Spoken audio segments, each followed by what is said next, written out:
A bipartisan report from the House of Representatives Standing Committee on Social Policy and Legal Affairs is calling for a more coordinated and comprehensive national approach to reduce family, domestic and sexual violence. The committee wants the report's 88 recommendations to inform the next national plan to reduce violence against women and their children. Chair and federal member for Fisher, Andrew Wallace, joins me now. Good afternoon and welcome to you. Good afternoon, Kirsten. Your report lays bare just how much the current national plan to reduce violence against women and their children has failed. How will your committee's recommendations, if implemented, achieve a significant and sustained reduction in this type of violence?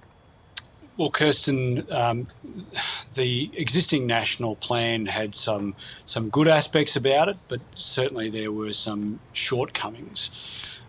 We know that that it hasn't achieved its principal goal, and that is to reduce violence against women and their children.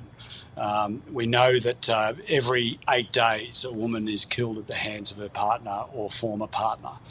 And those are very sobering statistics, and for every person that loses their life, there are countless others that are subjected to non-lethal violence, whether that be psychological or physical. So the 88 recommendations can basically be condensed into 5 key themes. The first one is the importance of having a national and comprehensive, unified definition of what actually family, domestic and sexual violence is. There is no uniformity to this approach throughout the country. And what that does is it creates a difficult situation for governments in that we don't know what areas in different states and territories, who is covered by it, what actual offences or what types of violence are impacted or covered by it. So we need a uniform approach to this. The second main aspect is we need to hold governments to account much greater than what we have. And I think that the first thing, it's important to identify that all governments of all persuasions would like to see this problem fixed, but and have spent over $3 billion since the existing national plan's been in existence. But what we're doing now is not working. So what this new national plan, if it adopts this, the current 88 recommendations, it will hold governments to account much more than what we've been doing. We recommend the establishment of a national commissioner to ensure that all of the states and territories and the federal government and the local government are all working together to implement the national plan and these 88 recommendations. It's important that we increase education amongst our young people and the broader community. Okay, if I can interrupt you there, because you did mention holding governments to account, I would actually like to quote from the report's forward now, and it says, all forms of family, domestic and sexual violence start with a lack of respect. We all have a role in changing those entrenched attitudes and behaviours, particularly towards the inequality of women and girls. As a nation, we can do better. We must do better. Your fellow Queensland MP, Andrew Laming, is listed as a member of the committee. Is he still, or is this one of the parliamentary positions he's now quit? Look, as far as I understand, he's still on the committee. He has quit the leadership roles he has on parliamentary committees. Is it appropriate that he remains a part of this committee, signing off on this report? Well, I think the question, the better question, if I can, Kirsten, is that this committee decided these 88 recommendations on a bipartisan approach. Andrew wasn't involved to any great extent on the recommendations or the writing of this report. So, I don't think it has any bearing whatsoever really on the outcome. What do you mean he wasn't involved? What did he do in relation to the compilation of this report? Well, the report is a report of all of the committee members. I'm the chair. So, different members come in at different times. There's nothing unusual about that. But I would say that Andrew wasn't intimately involved in the preparation of this report. The conversations Australians are now having about how to show respect for women is one the committee has been grappling with for some time. I want to ask, are empathy courses for men part of the solution more generally, or just for this particular MP? Well, look, Kirsten, this is not a matter of a debate about Andrew Laming. This is a report which which has been released, which the committee is absolutely committed to seeing implemented by all of the state, territory and Commonwealth governments, and indeed local governments as well.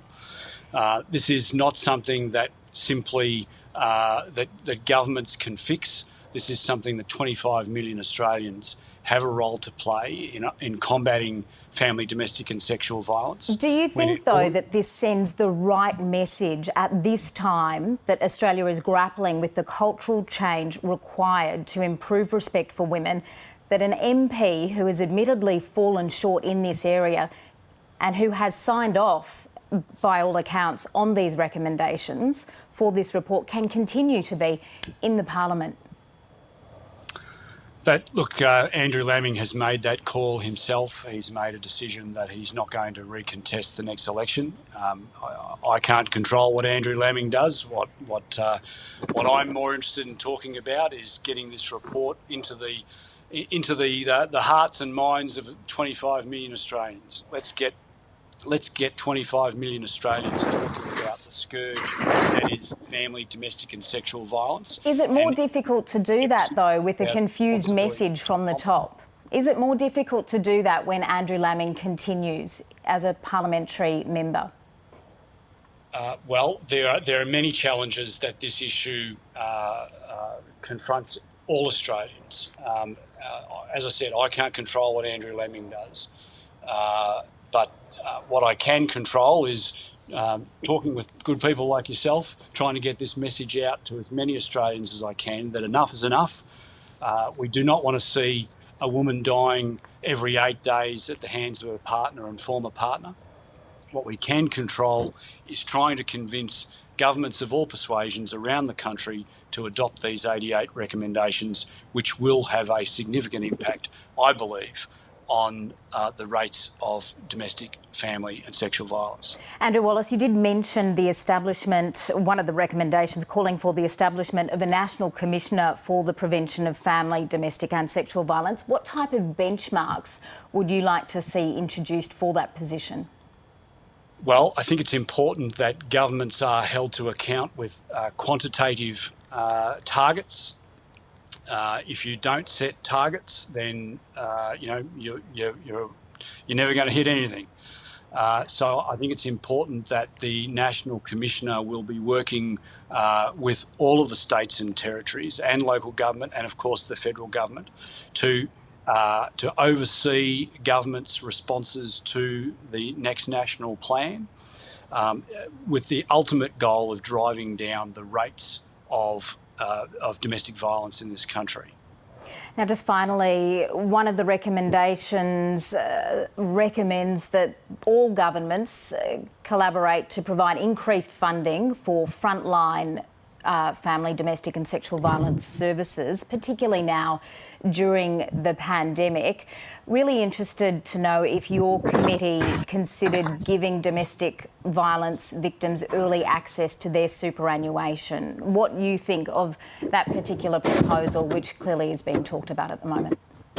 Well, that was an issue for discussion. It was something that was considered, but ultimately the committee decided not to go down that track. Why was that?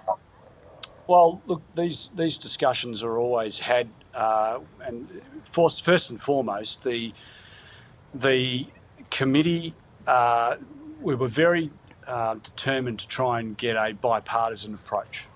Very committed to try and get a consensus approach. This is something that is bigger than politics. Whilst discussions were had about giving access to super, ultimately the view of the committee was that if we did do that, we're ultimately penalising victims from having long-term benefits of super because of the actions of perpetrators, and we ultimately felt that that wasn't appropriate. What happens to your report now? Well, the report has been tabled. It will. The two ministers that called for the report was Maurice Payne, the Minister for Women, and Anne Ruston, the Minister for Social Services. They will have 6 months in which to consider it. I'm hoping that the way the report is written is not written just for the federal government, but for state and territories and local governments to take into account. The Women's Safety Ministers are meeting next week, and I'm hoping that this report will be the topic of a great deal of discussions. Andrew Wallace, the Chair of the House of Representatives Standing Committee on Social Policy and Legal Affairs, as well as the federal member for Fisher. Great to speak to you. Thanks, Kirsten. And if this discussion has raised any issues for you, you can get help by calling the National Sexual Assault and Family Violence Counselling Helpline 1800 RESPECT, which is 1800 73 7732.